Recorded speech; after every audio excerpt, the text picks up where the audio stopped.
And we're back after a couple days. I had some stuff going on in the house, but anyway, I've finished painting this, and so far I've been through about almost half of putting stitching holes in this. But I just want to go ahead and show you. That's what it looks like painted and outlined. Later on in the video, I'll if I can figure out how this editing deal works, I'll put the pictures up, and then I have pictures of this, and so I'll try to get them centered so one flashes off and you see how good the picture actually is. But as you can see, I went ahead and put some holes in this. Now I did want to go ahead and glue this together. I tried using some super glue, but it kept soaking into the leather. Super glue's right here actually. It didn't actually hold. I was surprised because it's held a lot of my other projects together. So I do have this stuff called Quick Grip. This is rubber cement, and yeah, a little goes a long way on this stuff. If you're using finished leather, if you're trying to put a finished piece next to a rough piece, I've noticed that the finished piece will pull right off with the rubber cement. But it's only meant to hold it there temporarily until you get it laced. Lacing is what holds your project together. But I'm going to go ahead and show you how to punch the holes in this. Now, I may have screwed up by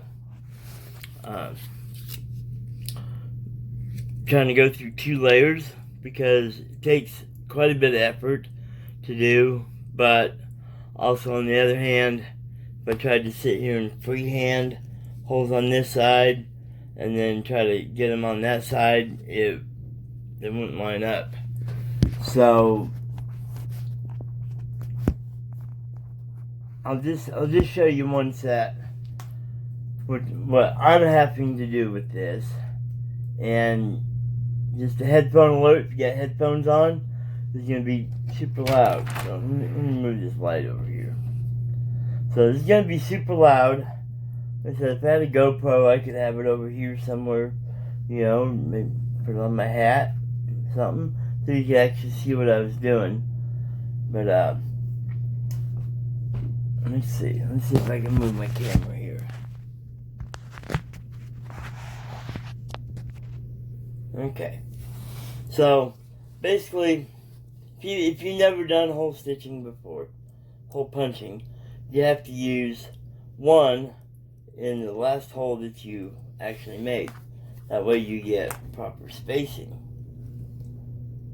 So, and these, I noticed that the deals moved just a little bit, so you can actually make somewhat of a little curve to this, but you actually want your prongs to be upright when you do that. But see, I've got it down, and you can see how much that it's the punches are actually moving in there. What these are little hole punches. They're not just a straight stabber like the stitching is. The stitching punches are. So you always want to leave about, I don't know, at least an 1/8 inch, I believe.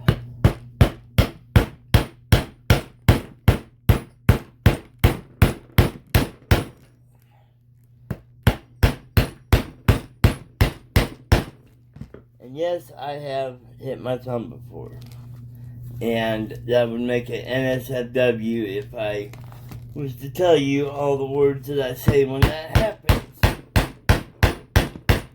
Because we all know what happens when I lose fingernails. So, I went through one side, like that, and it did make marks on the other side, so I can pretty much tell right where they go.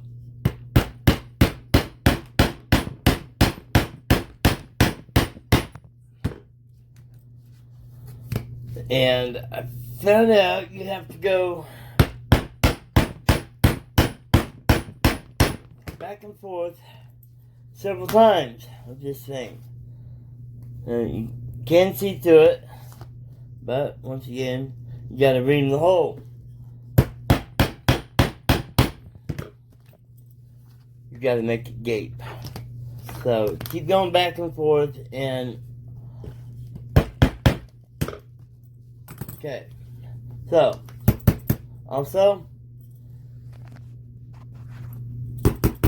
you're gonna have a whole bunch of little leather pieces here all over the place. So just be ready for that mess. So I'm gonna go ahead and punch the rest of the holes here, and then I'll go ahead and apply my finish after I get the holes punched. I did buy, or I had somebody, a friend of mine, I got to do a couple projects for him, a couple dog collars. This leather sheen. I'm going to try it on this one. It's supposed to waterproof it.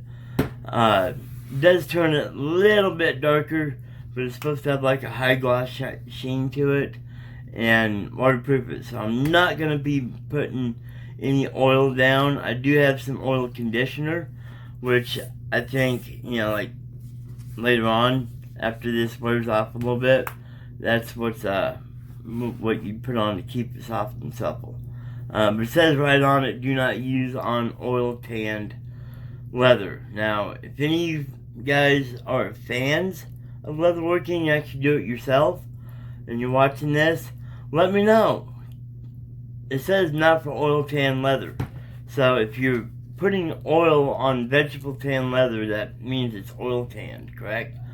I've looked for this and everything, and I haven't really found any answers. So I might just take a small piece of leather and test it and see. But I'm going to go ahead and punch the holes, and we'll be back when I apply the sheen. Okay, I'm getting a little warm. So anyway, here's like a corner section here. So if I was to, let's see. So if I was to just go ahead and here and try that on a regular floor, I would have more of a gap. So what you want to do on these corner pieces is just come as close as you can. So that way, keep your spacing just right, and then that'll get to your corner like you want to. So I just thought I'd show you that little trick. See, just going one over would put it too much, and then come back one hole. It'll get you very close to that corner like you would want. And I just had a tool fall on the floor. Oh well, that's the hazards of doing work in the house. So anyway, I'll be right back after I get all these done. Okay, we are back. I did a little bit more research on this. Apparently it only takes one coat as long as you put it on there real, I wouldn't say liberally, but you know, definitely want to shake it up. And it looks like it does foam up. So you want a pretty well lint-free cloth. So like an old rag that's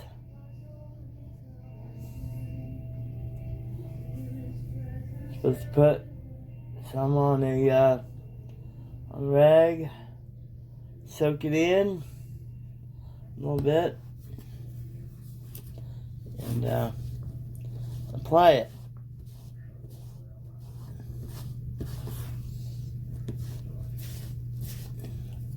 Okay, it does discolor it just a little, but trying to get my hand out of the way here. I'm going to apply it fairly liberally, because they say, even though I'm a conservative, I say liberally, so I'm like,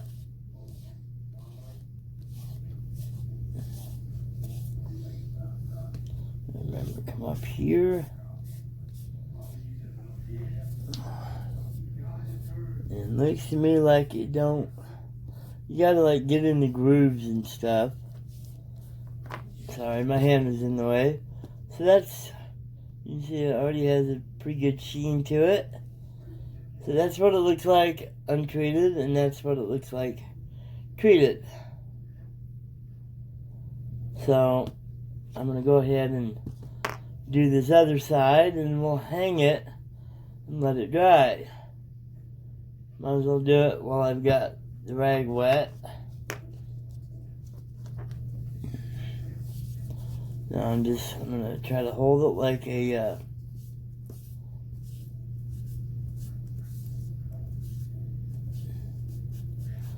for some reason there's a few spots that they want to soak in. So, lesson learned here.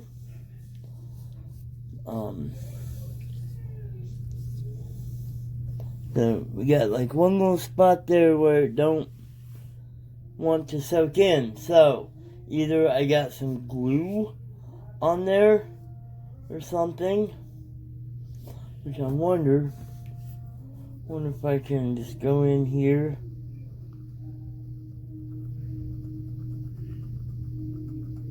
Scratch that off a little bit. I don't know. There's definitely something on there that's not wanting it to soak in.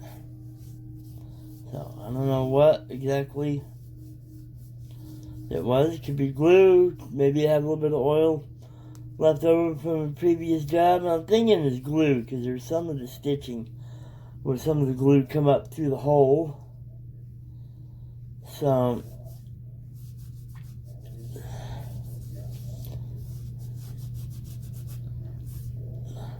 yeah, I do like the high gloss shine that it leaves.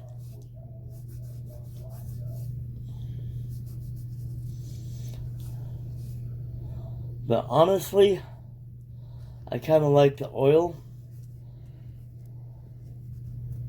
tan a little bit better than this. If I can't get that to soak in there, and it looks like I'm getting her to go in. Yeah, I've got that. Yeah. So, see, by scratching that a little bit and then going in with my fingernail underneath of the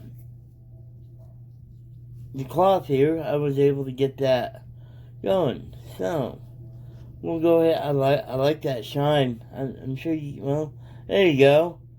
Has a good high gloss to it. I like that. I like that a lot. I like it a lot. Yeah. Sorry, I'm trying to do this. So, yeah, we have a real good shine there. I do like this stuff. This leather sheen is pretty good. But I'm going to test a little scrap of leather I got around here somewhere. Oh, hang on just a second. I've got a little piece of leather here. It's left over from my collars. Said, boy, that's pretty dark. What'd you use to tan that with? Vape juice. I actually took a little bit of vape juice and spread it over vegetable tanned leather with no other deals on it. Let's just see what, hey, yeah. See if this stuff works on that.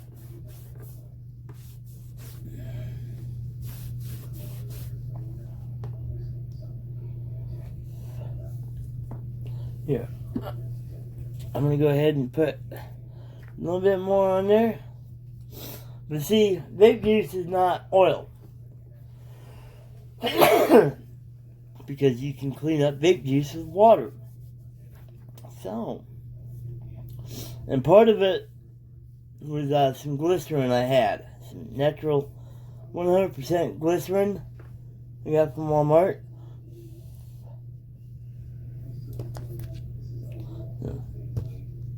There's that sheen again. That's untreated leather there. I do like that. And it's still just a little bit tacky. So we are going to let that hang over there. And this is some vape juice. Now see, there's a little bit of a sheen to it, but it's not soaking in. I mean, not holding the sheen like that one is. So we'll see. I don't know. maybe you can use this stuff on. And see how it's discoloring it quite a bit now. So that was partly from the vape juice. I didn't get it on there all the way, and I let it set, and it kind of pulled up a little. Like I said, take your little scraps of leather and experiment with it. So we're gonna let that dry. Probably put on a second coat, and then we'll stitch it.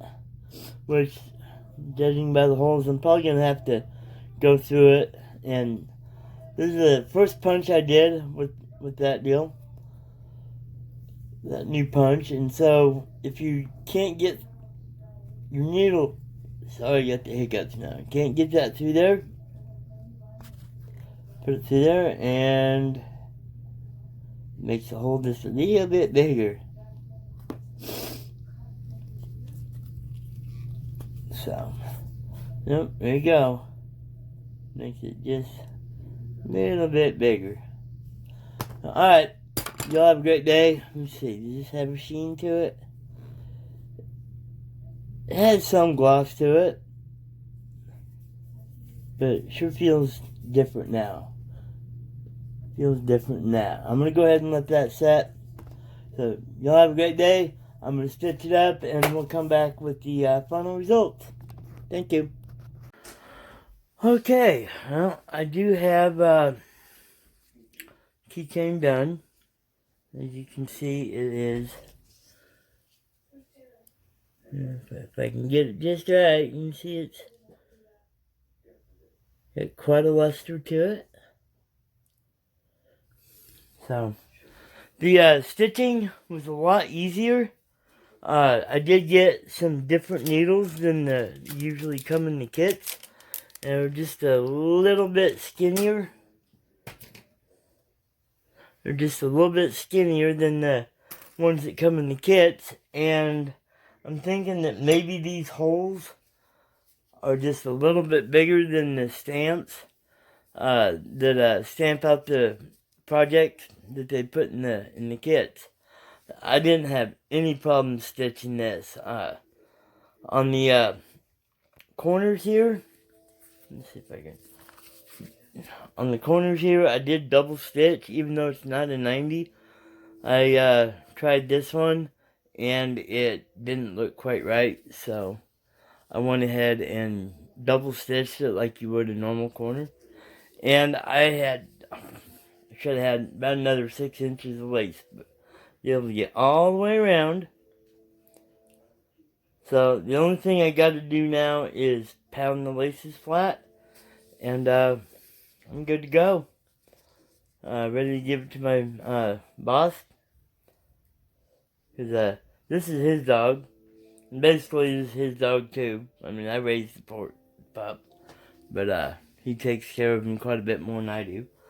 But yeah, I'll go ahead and see if there's no picture at the end of this, from what I went from this to the regular pictures of the dogs that I use. It's because my editing software didn't let me, but I'm going to try it. So, anyway, you all have a great day, and happy leatherworking, or happy doing whatever you like to do. Get out there and do it.